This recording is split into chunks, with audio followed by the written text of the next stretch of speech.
Hello, in front of me I've got Samsung smartphone. In this video I'll show you how can you retrieve deleted voicemails on Samsung.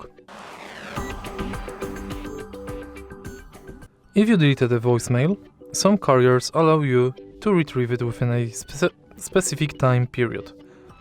Check your carrier's voicemail settings or contact their support for recovery options.